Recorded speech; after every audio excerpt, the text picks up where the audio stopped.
বেনারসের গলিতে প্রেমে পাগল এক জুটি, বিয়ে করতে চায় তারা, কিন্তু মাঝে বাধা হয়ে দাঁড়াচ্ছেন মেয়েটির বাবা। আসুন দেখি শেষ পর্যন্ত ভুলচুক মাপ করে সম্পর্কটি বিয়ে অবধি কথা গড়ায় কিনা। এই সিনেমা ভুলচুক মাপ একটি নতুন কমেডি সিনেমার উপর ভিত্তি করে তৈরি হয়েছে। সত্যি বলছি বন্ধুরা, সিনেমাটি এত মজার যে হাসতে হাসতে আপনাদের পেটে ব্যথা করে যাবে। গল্পের শুরুতে আমরা পরিচিত হই রঞ্জন আর তিথির সঙ্গে, যারা একে অপরকে ভালোবাসে এবং পালিয়ে বিয়ে করবে বলে বাড়ি থেকে বেরিয়ে এসেছে। রাস্তায় তিথির হঠাৎই নিজের বাবার কথা মনে হয় আর বলে, আমি পালাতে পারবো না, আমার বাবার যদি কিছু হয়ে যায়। রঞ্জন বলে, দেখো আমরা তো আগেই বাড়ি থেকে বেরিয়ে পড়েছি, এখন মত পাল্টিও না।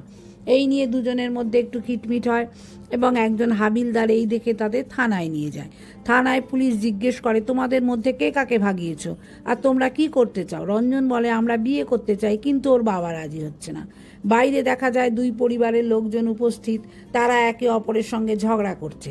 পুলিশ পরিবারদের ভেতরে ডাকে এবং বলে, দেখুন এরা দুজনেই অ্যাডাল্ট, বিয়ে দিয়ে দিন, না হলে আবার পালিয়ে যাবে। জামাইবাবু বলেন, আমি তো আগেই বলেছিলাম মেয়েকে এত ছেড়ো না। আর তিথির বাবা তবুও রাজি হন না এবং বলেন, তোমার তো এখনো চাকরি পর্যন্ত হয়নি। মেয়ে বাবার কাছে আবদার করে বলে, ও চাকরি জোগাড় করে নেবে, ওকে একটু সময় দাও। সবাই তখন এই কথায় সহমত দেখায়। মেয়েটির বাবা বলে, আমি 2 মাস সময় দিচ্ছি, এর মধ্যে যদি সরকারি চাকরি পাও তাহলে বিয়ে হবে, না হলে আমি আমার মেয়ের বিয়ে অন্য কোথাও দিয়ে দেবো। এটা শুনে রঞ্জন টেনশানে পড়ে যায়। সে ভাবে কিভাবে সে 2 মাসের মধ্যে সরকারি চাকরি পাবে, কারণ সরকারি চাকরি তো আর কোনো হালুয়া নয়। বাড়ির ছাদে রঞ্জন তার মামা আর বন্ধুর সঙ্গে বসে এই নিয়ে আলোচনা করতে থাকে যে সে কিভাবে চাকরি খুঁজবে। মামা বলে, আজকের দিনে 2 মাসে প্রাইভেট চাকরি পাওয়া যায় না, তুমি সরকারি চাকরি কোত্থেকে আনবে? পৃথিবীর সবথেকে সোজা কাজ বাচ্চা হওয়ার, সেটি পর্যন্ত 9 মাস লাগে, আর তুমি নাকি চাকরি পাবে 2 মাসে? এইসব ভেবে রঞ্জন রাগে গড়গড় করতে থাকে। তখনই তার বোন এসে বলে, আমার একজন পরিচিত আছে যে তোমায় সাহায্য করতে পারবে। পরের দিন তারা সেই ছেলেটার সঙ্গে দেখা করতে যায়, যে রঞ্জনের বোনের বয়ফ্রেন্ড। সে কচুরির দোকান থেকে অনেকগুলো কচুরি খাওয়ার পরে বলে, তোমার সাহায্য এখন শুধু ভগবানই করতে পারে। এটা বলে সে তাদের একজন লোকের সাথে পরিচয় করিয়ে দেয়, নাম ভগবান দাস। ভগবান দাস বলে, তুমি এবছরে যা যা সরকারি চাকরির পরীক্ষা দিয়েছো তার কোনো লিস্টেই তোমার নাম নেই, কিন্তু যেহেতু তুমি আমার কাছে এসেছো, আমি তোমাকে সরকারি চাকরি পাইয়ে দিতে পারি।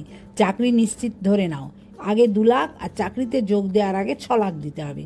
এটা শুনে রঞ্জন বলে, আপনি তো ভগবান দাস নন, আপনি তো সত্যিকারের ভগবান। রঞ্জন ভাবে এই টাকাটা চাকরির আগেই সে পেয়ে যাবে। ভগবান দাস তার ভুল ধরিয়ে দিয়ে বলে, আগে না, তুমি পাবে না, তুমি আমাকে দেবে, টাকা দিলে তবেই চাকরি। এই কথা শুনে রঞ্জনের মাথায় হাত পড়ে যায়, সে কোথা থেকে এত টাকা জোগাড় করবে। রঞ্জন তিথিকে বলে, তুমি তো পালিয়ে বিয়ে করতে চাও না, আমি টাকা জোগাড় না করতে পারলে চাকরিও হবে না আর বিয়েও হবে না। তিথি বলে, তুমি নেগেটিভ কথা ভাবতে শুরু করে দিলে তো। রঞ্জন বলে, এত টাকা জোগাড় করা আমার পক্ষে সম্ভব নয়। তিথি বলে, তুমি চিন্তা করো না, আমার বাবা বিয়েতে যৌতুক দেবে, সেই টাকা দিয়ে হয়ে যাবে। রঞ্জন তিথিকে বলে, না না, আমি যৌতুক নেওয়ার লোক নই, তোমার বাবা তোমাকে যা দেবে সেটা তোমারই হবে, আমি না হয় সেখান থেকে নিয়ে একটু খরচা করব, কিন্তু এই 2 লাখ সেটা কি করে জোগাড় করব? তিথি তখন রেগে বলে, সবই আমি করব, তুমি কি কিছুই করবে না? পরের দিন তিথি রঞ্জনকে নিয়ে যায় একটি সোনার দোকানে এবং সেখানে বলে, আমার মায়ের সোনার হার বন্ধক রেখে আমি তোমাকে টাকা দিচ্ছি। দোকানে গিয়ে হারটি দোকানদারকে দিলে দোকানদার তিথিকে বলে, এই হার আমারই দোকানের তৈরি, তোমাদের বাড়িতে সব ঠিক আছে তো? তোমার বাবা কিছুদিন আগে এসে আমার দোকান থেকে 2টি হার বানানোর অর্ডার দিয়ে গেলেন। তিথি বলে, দেখুন আমার বিয়ে ঠিক হয়েছে, এই সোনার হার বন্ধক রাখার কথা যদি বাড়িতে যায় তাহলে বিয়ে ভেঙে যাবে, তাহলে আর নতুন সোনার হারেরও দরকার পড়বে না, আপনি তাহলে কি করবেন ভেবে নিন। এই শুনে দোকানদার তিথিকে টাকা বের করে দিয়ে দেয়। টাকা পেয়ে খুব খুশি মনে রঞ্জন ভগবান দাসকে টাকাটা দিয়ে আসে আর ভাবে যে চাকরি এবার হয়ে গেল। পরেই দেখা যায় রঞ্জনকে তার বন্ধুরা বলছে, ভগবান দাসকে কোথাও খুঁজে পাওয়া যাচ্ছে না, সে তোমার টাকা নিয়ে পালিয়ে গেছে, তাকে কোথাও খুঁজে পাওয়া যাচ্ছে না। এই শুনে রঞ্জন বন্ধুদের সাথে হন্যে হয়ে সারা শহর খুঁজে বেড়ায়, কিন্তু ভগবান দাসকে কোথাও পাওয়া যায় না। রঞ্জন তিথিকে এই খবর দিলে তিথি খুবই দুঃখিত হয় এবং বলে, টাকাও গেল, চাকরি গেল, এমনকি হাতটাও গেল, তোমাকে দেওয়া সময়ও এখন ফুরিয়ে এসেছে, আর কিছুই করা যাবে না, এই বলে সে চলে গেল। রঞ্জন মন মরা হয়ে বন্ধুদের সাথে বসে থাকে। তখন তারা তাকে বলে যে, সবই যখন করছো তখন ভগবানের কাছে প্রার্থনা করো, দেখো ভগবান কথা শুনবে। রঞ্জন মহাদেবের কাছে নানা রকম শর্তপূর্বক প্রার্থনা করতে থাকে যে, আমাকে চাকরি পাইয়ে দাও, তাহলে আমি আমার চুল কামিয়ে ফেলব, না হলে চিরকাল ব্রহ্মচারী পালন করব। কিন্তু এইসব বলে আর নিজেই ভাবে, চুল কামালে বিয়েতে বাজে লাগবে, আর ব্রহ্মচারী পালন করলে বিয়ে করবে কি করে?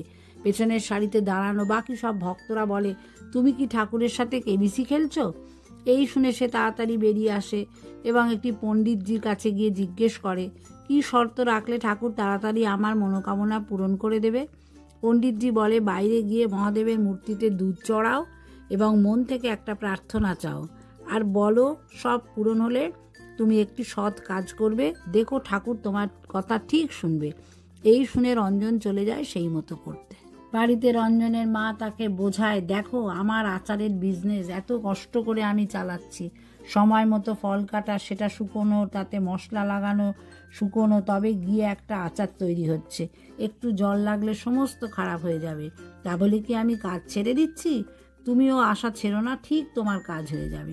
ঠিক তখনই ভগবান দাস রঞ্জনকে ফোন করে খবর দেয়, তোমার চাকরি হয়ে গেছে, বাকি 6 লাখের জোগাড় করো তুমি।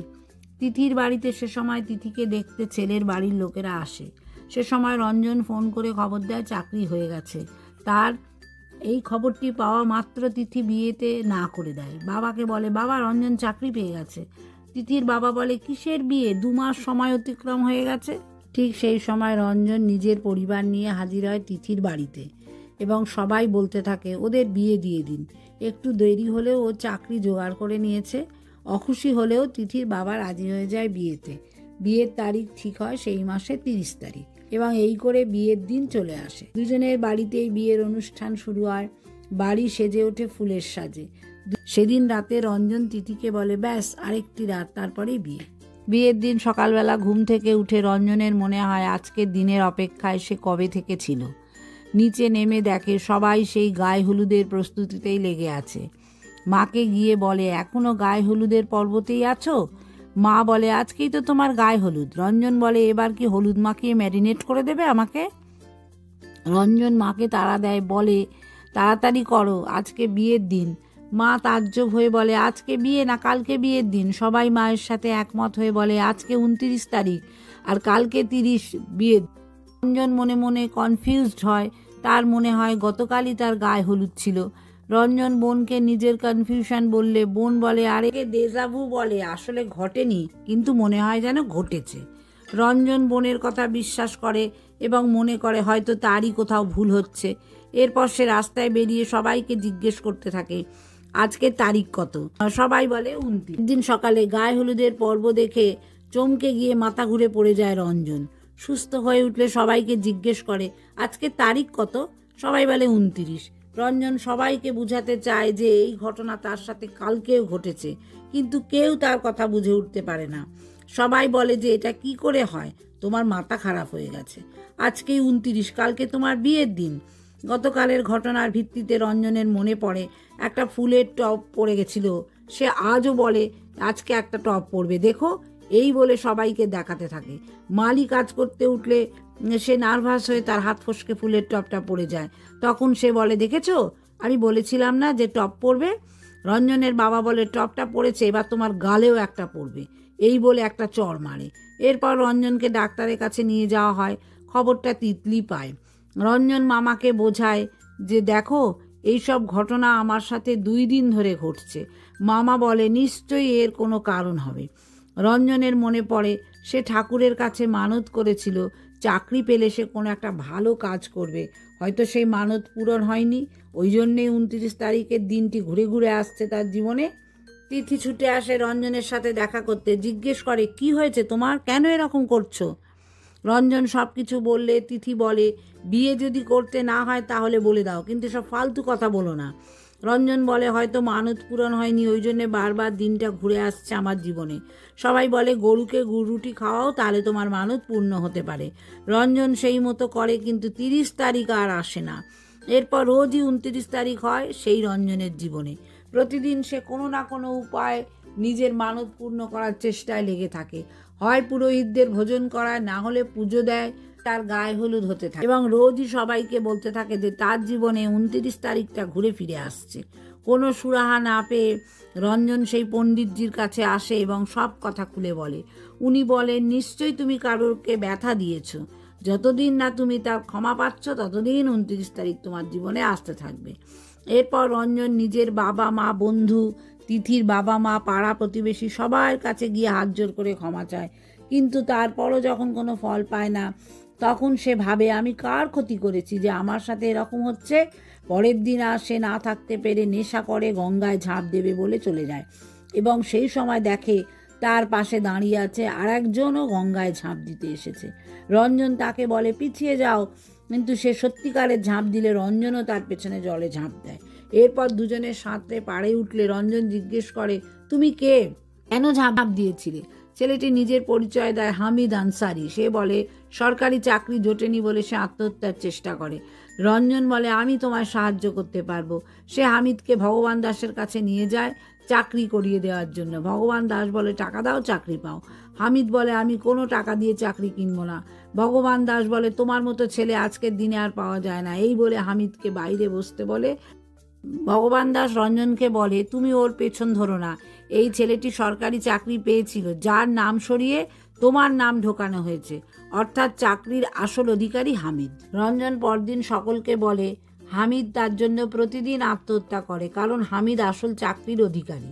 রঞ্জনের মামা বলে তোমার কপালে চাকরি আছে তাই তুমি পেয়েছো, ওর কপালে নেই তাই ও পায়নি।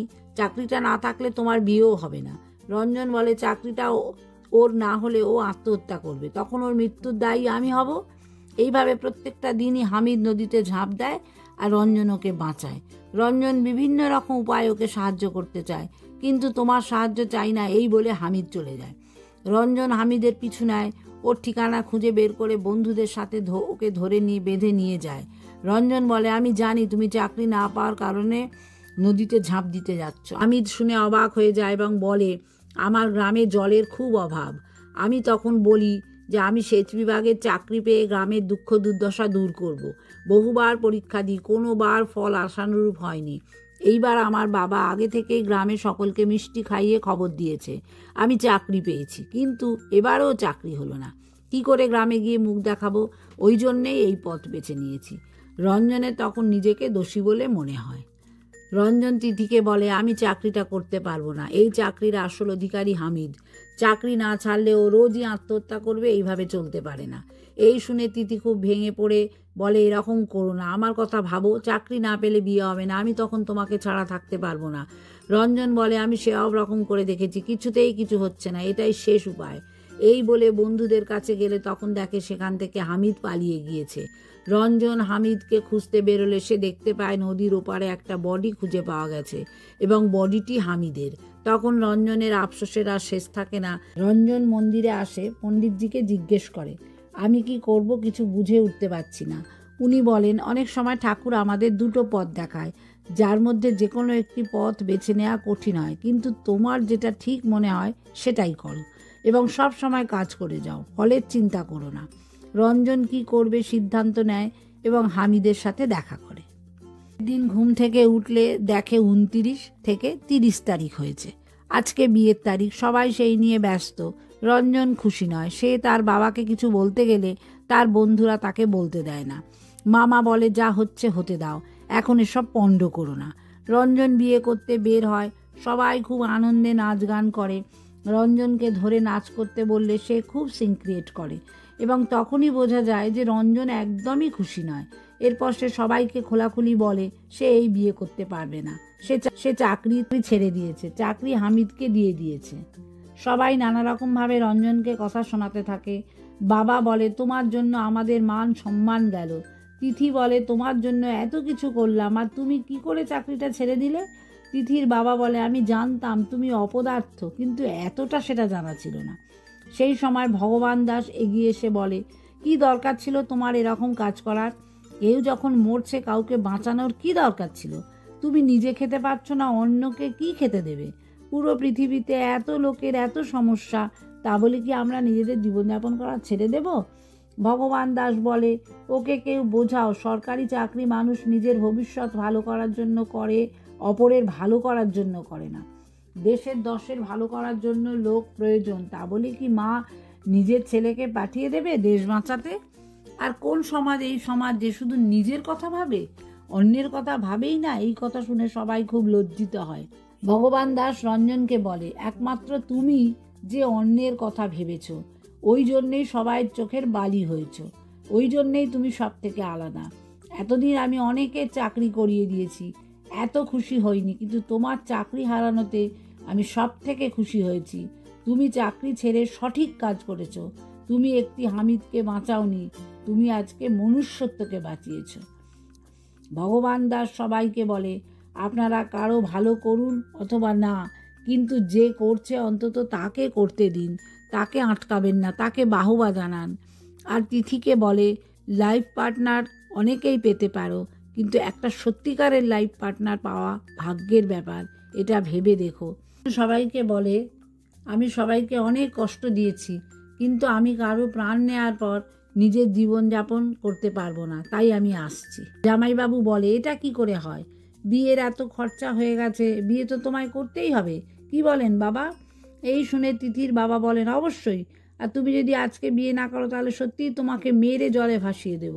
এই শুনে সবার মুখের হাসি ফোটে, অর্থাৎ বোঝা যায় যে শেষমেশ সব ভুলচুক মাপ করে সম্পর্কটি বিয়ের পিঁড়ি অবধি পৌঁছতে পারল।